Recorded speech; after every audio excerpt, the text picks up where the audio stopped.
বুদ্ধি সুকুমার রায় এক গরিব চাষি ছিল।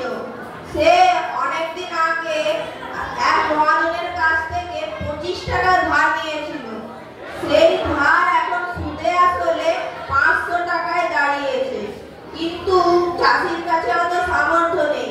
সে খেটে খুটে 100 টাকা জোগাড় করেছে।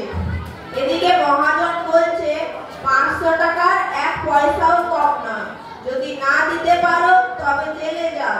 চাষি তো পড়েছে মহা ফাঁপড়ে।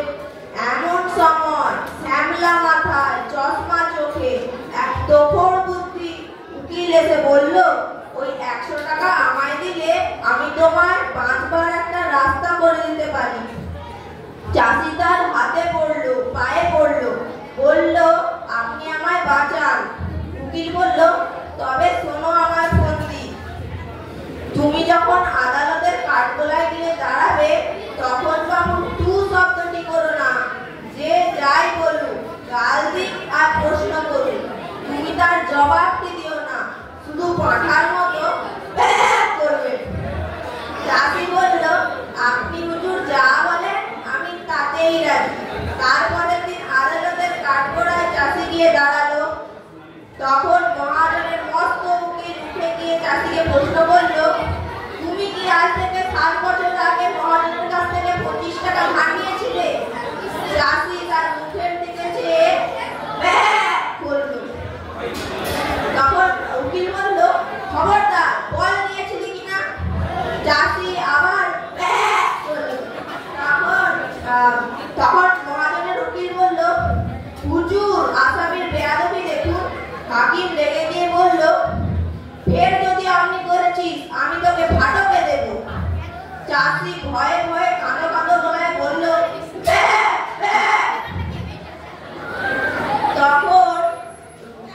তখন হাকিম বলল, এটি পাগল নাকি?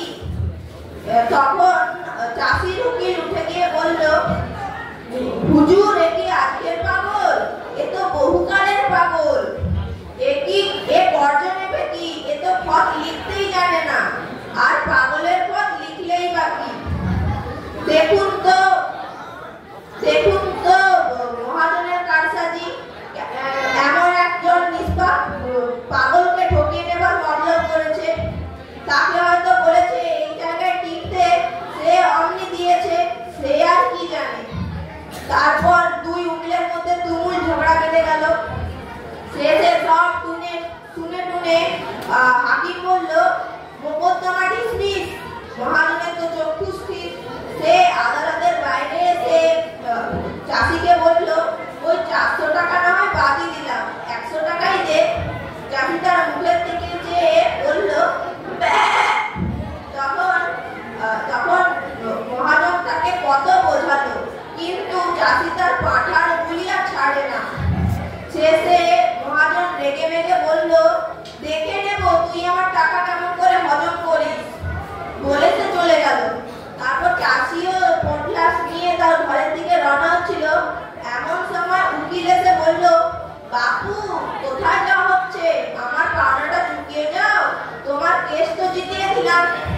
চাষি তার মুখের দিকে তাকিয়ে বলল, তখন উকিল বলল, বাপু, এসব চলছে না, আমার টাকাটা দিতেই হবে, নইলে ছাড়ছি না। উকিল তার দিকে চেয়ে বলল, তখন উকিল তাকে কত নরম নরম কথা বোঝালো, কিন্তু চাষির ওই এক কথা।